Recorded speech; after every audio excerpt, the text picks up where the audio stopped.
All right, hello everyone. Um, I guess you might say the professor's in. I'm feeling like being a little bit teachy with all the information I've learned, and I hope that after the next 20 minutes or however long it takes, that you come away with a lot more information you learned from this. The focus of this is to tell you what I've learned with survivability and defense in Voxlblade. Um, so what I want to do is ultimately, I guess, not get into this, but this is a character example of what I'm going to be talking about. I'll get into that in a little bit. There's a lot going on there, and I'll break it down a little bit.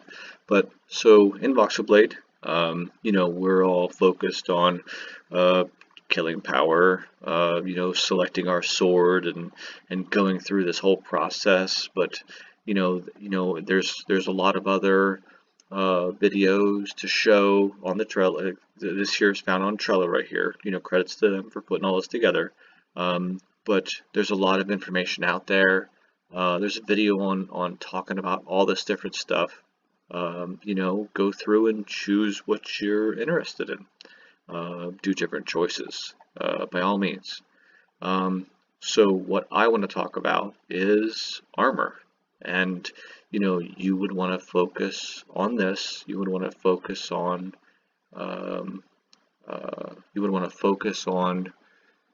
what would benefit the build that you choose with the character you choose.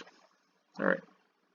So these are game concepts that we don't normally think about. First off, I apologize for the color. There's lack of color variation here, but this is supposed to be gold for physical damage. Is different than blue for magic damage, and yellow for holy, and purple is hex, and then green is a hybrid. Maybe the hybrid is magic and physical, or hex and magic, or whatever it might be. Also, we should also identify that this little indicator here says that you are in combat. So if you leave the game, you're going to be defaulted, shot back to the last inn you slept at or whatever, uh, with 1 health point, and you're going to lose all your voxos. Well, you're going to lose like 20% of your voxos, the currency in the game, and you'll lose a significant amount of experience. And so don't do that. Wait for this to go back to green. Just know that sometimes you can aggro a monster, they don't hit you, and this will still be green. I've logged out and been fine before while a monster was chasing me. I didn't want to die. Of course, I have a hot button on my mouse that lets me do that real fast. So this here is this here identifies if you're in a player versus player zone, or where players can kill you, because there's a little bit of that. I mean, if you don't like it, then you can buy your own server, invite your friends, or get better and come back to the PvP servers later. So here's what I want to focus on: defense. Defense, there on your armors, you'll see that there's something called defense. There's things called physical defense, magic defense, holy, and hex. All of these four are different.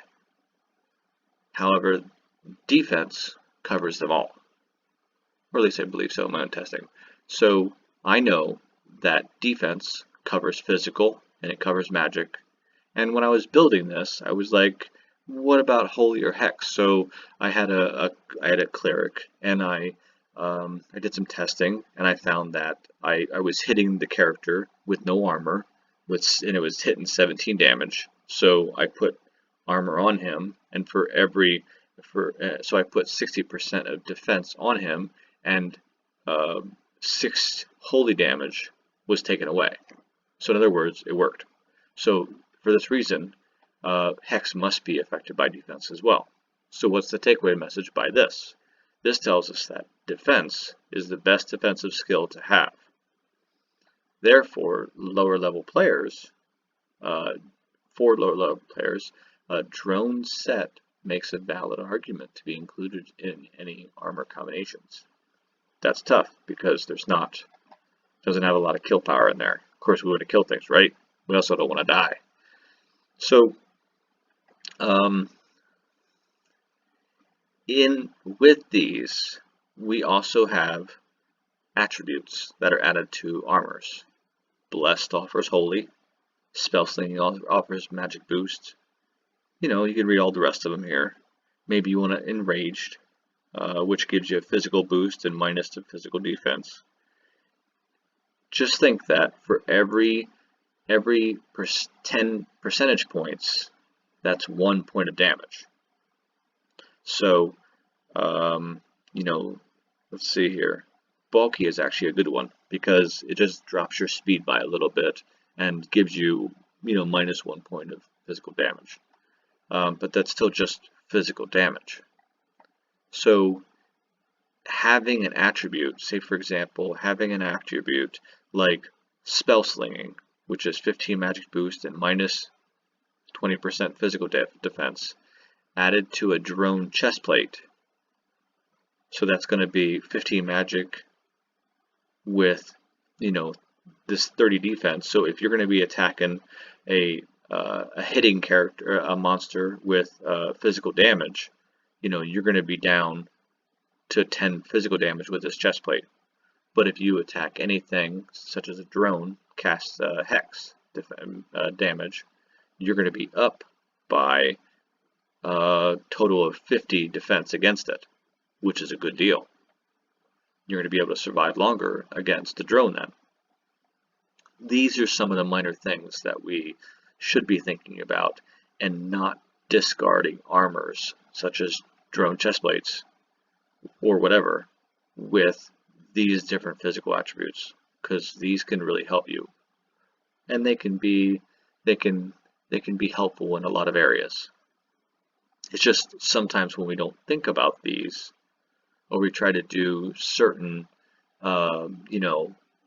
sets of armor, and we don't think about maybe we're attacking a drone, for example, again, and we have a bunch of hex reductions on our armor, like hex defense minus the hex defense, then that can actually be bad and that can really hurt us. Just something to think about. So on my right here, I have a little more. These are the buffs that you can add, you can forge to your armors. It's not a bad deal to, or if you have a few extra drone metals, to forge them to your armor. Or obviously the best one would be the blood steel, and they're also harder to find. They're the slayers. So let me see here. This is something to think about here. Next, let's get into this big piece of work. So I have an earth sword, which is a mage. It's right here. So it's a basic sword, magic sword. You go mana option, and then you go earth option. So right here. So it's magic, but it really just turns you into an attacker. Like it makes all of your attacks, physical attacks, not that are combined with magic. So your sword swings are all they're all physical based. You have the I was in the flux mage the whole time, and then I realized that my bubble no longer affects my Q attack or any of my swings. So what good is being in the flux mage anymore? So I joined the Guardian Guild, and it actually helped out. But okay, so anyways, aside from that, this is an earth sword. Magic. It uses magic, attack, and defensive combinations. So that's the point of this build, is to talk about the combinations that you can build. So as you can see, I have the snapper crown on. I've got an enraged snapper chest plate, which gives 15 physical boost and minus 15 physical defense with 30 magic and etc. So here are the general buffs, which is actually, if you total them all up, 95 defense, that's -9 defense, or -9 damage points per hit. That's really good. So, you don't always need to have the highest, magic or attack to take down stuff the fastest possible, because this is survivability. And that's where I want to be when I'm going up in an area like the tundra where I'm far away from inns or whatever. So with that in mind, I went up to take out some snowmen. And I had on a brain burner, which has all this, Tundra Warlord, which regenerates my health in the cold. It's new with the version 001.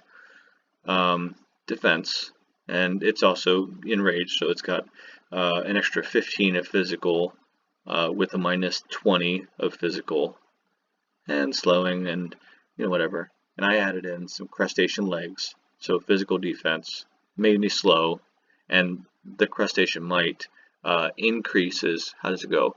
It increases your attack based on your defense, and I think it's actually based just on the crustacean piece that you're wearing, not your total defense. So yeah, it increases your attack with your defense that you're wearing per piece. So my stat totals targeting the snowman were, basically that stuff. Additionally, it should be noted that speed doesn't really have an impact unless you're trying to escape. But if you're putting up your heavy defense, that means, again, survivability. I had to switch around a little bit to figure out what was going to work best, because I kept on getting hit, but not a lot. So I ultimately put on the Warlord Tundra Helm, and that really worked out. That seemed to be a good combination. Take away this guy and put the Tundra Helm on there, and that really worked out too. So just to look at the combinations I had. Oh yeah, to the right here again. So I was a dragon blood. So I was in the Drago Guild then at that point. About these stats though, tangent. About these stats, I believe they show up on the character itself without any armor. Like, that's your total sword hit without any armors or buffs or anything. And then later, when you join a guild, these buffs will show up in this area right here. So your 35 magic boost will show up in here. Alright, so there's that. So going back to my discussion about snowmen targeting here, my total stats, they're pretty good. They're pretty good, And if you notice to my right, when I switched over to the other helm, my stuff actually, my physical increased, but my magic boost actually greatly decreased. I found, again, I told you that I found that this build was better survivably than the Brainbird build. Yeah, it's just something to think about whenever you're structuring your own characters. So survivability. Okay, so these are other concepts that are not thought about often, even by myself. So survivability. There is this lily meat. They're actually very hard to find in these lily monsters. And if you notice, they have regeneration. It's a slow regeneration, but I just had an idea that if I put 3 of these on pieces of armor, then they would actually increase my regeneration without having to be around an inn. So what if I place them on the Warlord set, and I'm up fighting the snowmen? That to me, ultimately that means that, you have, I on my mage, have terrible mage casting, but I'm not using that to fight the snowman. I'm using that to run behind a wall and wait patiently for my health to regenerate, and then I put the proper stuff back on, and I go fight him again. That's what that means to me. I mean, because I don't necessarily have an extra character there to heal me, or I'm kind of a solo character. So if you do decide to take that route, you'll find a Lily monster, and they are hard to fight. However, I did find that they are weak to magic damage. So for me, I give them a left click. They come close to me, and they do this big chomp where it's hard to mess with them. So I found that if I time it right, I can maximize my damage by doing a left click on them and then quickly hitting them with my right click, and that'll push the living monster back. And then I just keep that process going until it's finally dead.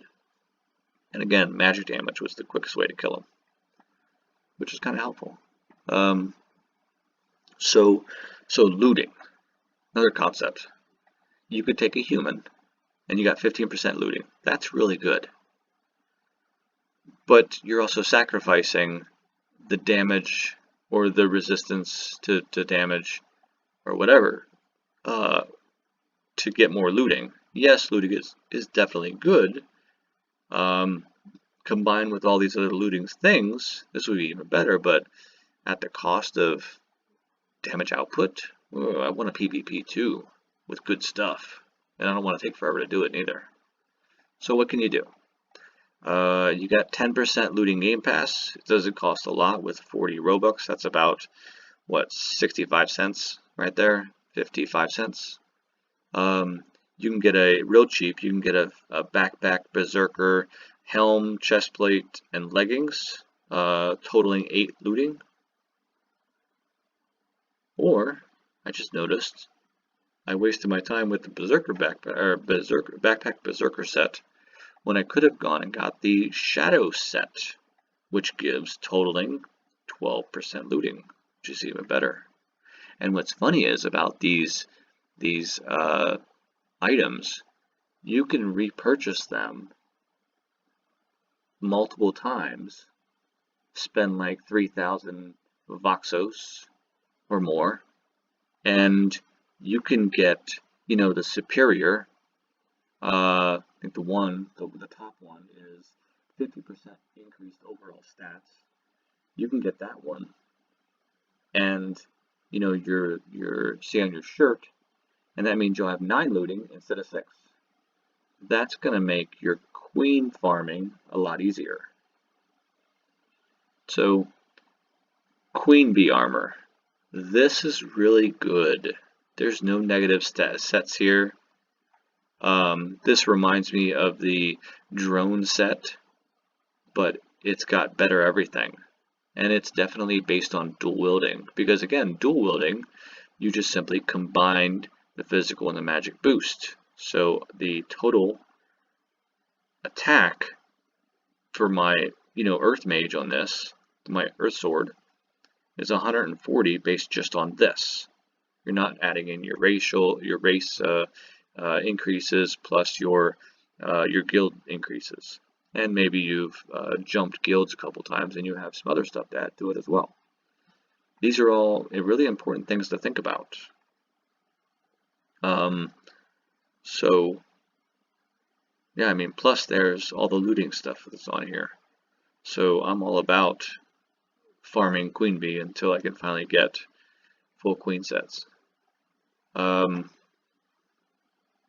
Yeah, there's a lot of information in here. I hope you found this informative. I didn't mind building it all because I kind of needed to put it in place in my own head. Yeah, and happy Voxlblade killing.